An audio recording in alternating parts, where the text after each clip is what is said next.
Assalamualaikum warahmatullahi wabarakatuh. Perkenalkan, nama saya Gita Aurelia Ariska dengan NIM 2121111071 dari Hukum Ekonomi Syariah PKB. Di sini saya akan menjelaskan materi yang namanya maqasid syariah. Pengertian maqasid syariah secara bahasa terdiri dari dua kata, yaitu maqasid dan syariah. Maqasid berarti tujuan atau syariat, sedangkan syariah berarti hukum berupa ataupun perintah. Sedangkan secara istilah, maqasid syariah adalah tujuan atau maksud dari pembuat syariat atau Allah dalam setiap hukum dari hukum yang sudah ditetapkan di Al-Quran ataupun Sunnah. Tujuan dari adanya maqasid syariah adalah untuk mewujudkan kemaslahatan atau perbaikan bagi masyarakat dan untuk menolak kerusakan. Kemudian klasifikasi atau tingkatan dari maqasid syariah. Terdapat beberapa tingkatan dalam maqasid syariah, diantaranya sebagai berikut. Yang pertama, al-dururiyah atau primer. Al-dururiyah adalah kemaslahatan yang berhubungan dengan kebutuhan pokok manusia yang harus ada atau kebutuhan primer. Apabila kebutuhan ini tidak terpenuhi atau ditinggalkan, maka akan terancam keselamatan umat manusia di dunia maupun di akhirat atau rusaknya kehidupan. Yang kedua, al-hajiyah atau sekunder. Al-hajiyah adalah kemaslahatan yang dibutuhkan dalam menyempurnakan kemaslahatan pokok yang sebelumnya atau menyempurnakan kebutuhan primer.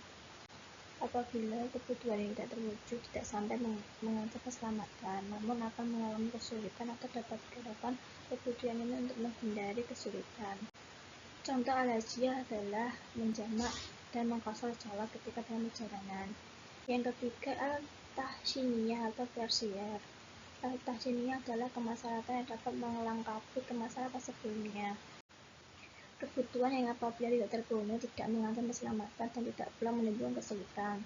Sehingga kebutuhan ini berupa kebutuhan pelengkap seperti menghindarkan hal-hal yang tidak enak dipandang mata dan berhias dengan keindahan yang sesuai dengan tuntunan norma dan akhlak. Contohnya adalah lelaki memakai sarung ataupun celana, wanita memakai gamis atau baju yang menutupi aurat, atau boleh memakai apapun selagi apa yang dikenakan dapat menutup auratnya. Kemudian pengertian maqasid al-khamasah. Maqasid al-khamasah terdiri dari dua kata, yaitu maqasid al-khamasah. Maqasid berarti tujuan atau maksud, sedangkan al-khamasah berarti 5. Secara istilah, maqasid al-khamasah adalah tujuan syariat untuk memelihara atau menjaga 5 unsur yang mesti ada demi terwujudnya kemaslahatan agama dan dunia. Jika hal tersebut tidak ada, maka akan menimbulkan kerusakan. Berikutnya adalah macam-macam atau stratifikasi maqasid al-khamasah. Stratifikasi atau pengelompokan yang ada di dalam maqasid al-khamasah diantaranya sebagai berikut. Yang pertama, fi'uddin atau memelihara agama. Beragama merupakan kebutuhan utama manusia yang harus dipenuhi, karena agama yang dapat menyentuh nurani manusia. Allah memerintahkan manusia untuk berusaha menegakkan agama. Agama harus dipelihara karena agama merupakan kumpulan akidah, ibadah, dan muamalah yang disyariatkan Allah untuk mengatur hubungan manusia dengan Allah dan hubungan tersamanya. Allah mensyariatkan untuk mewujudkan, mengukuhkan, dan mendirikan dengan cara mewajibkan melakukan 5 rukun Islam, yaitu syahadat, mendirikan sholat, membayar zakat, puasa bulan Ramadan, dan melakukan haji bagi orang yang mampu. Sebagai contoh dalam memelihara agama secara positif adalah perintah melaksanakan 5 rukun Islam, sedangkan dalam hal negatif larangan tentang beramal, larangan berdukun, dan larangan untuk melakukan perbuatan syirik. Yang kedua, hifdzun nas atau menjaga jiwa. Syariat Islam sangat mementingkan memelihara jiwa, maka jamaah hukum menetapkan itu sebagai kemaslahatan yang penting dan menolak hal yang masdat. Jika nyawa tersia-siakan, lenyaplah sang mukallaf, dan pada gilirannya lenyaplah akan membawa kepada hilangnya agama.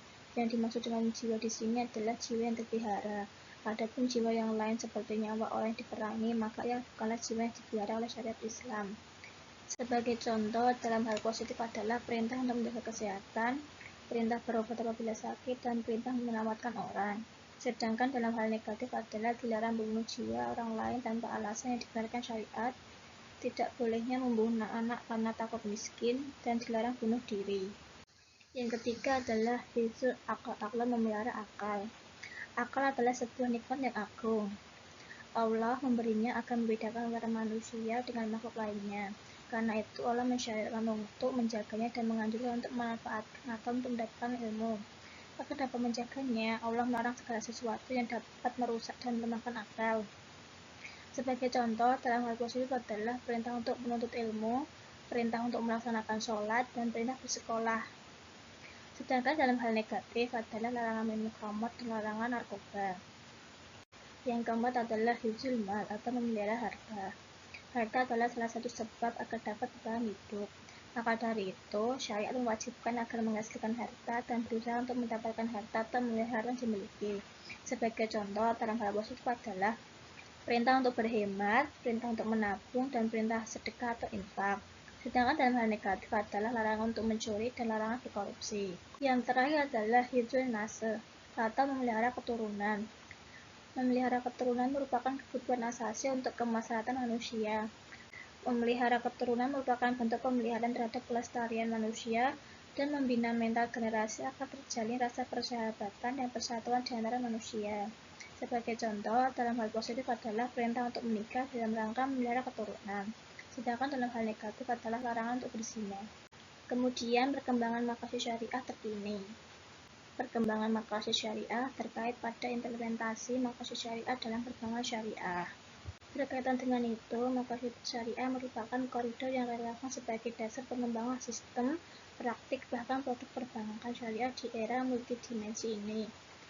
Tatanan maqasid syariah dinilai oleh mayoritas ulama sebagai selantaran bagi berjalan perbankan syariah dalam menjawab persoalan kontemporer yang dinamis, karena didasarkan pada kemaslahatan dan kesejahteraan. Disinilah pentingnya maqasid syariah dalam praktik ekonomi dan keuangan kekinian di tengah kerjasama praktik perbankan syariah di berbagai negara. Berikut peninjauan produk dan operasional di bank syariah pada umumnya dan di bank muamalah pada khususnya dengan nilai-nilai maqasid syariah. Yang pertama, terjaga agama para nasabah. Hal ini diwujudkan dengan bank muamalah menggunakan Al-Quran dan Hadis dan hukum Islam lainnya sebagai pedoman dalam menjalankan segala sistem operasional dan produknya, dan insya Allah dapat dipercaya oleh kalangan muslim dan non-muslim. Kedua, terjaga jiwa para nasabah. Hal ini terwujud dari akad-akad yang diterapkan dalam sistem transaksi di bank syariah. Secara psikologis dan sosiologis, penggunaan akad antara pihak menuntun manusia untuk saling menghargai dan menjaga amanah yang diberikan.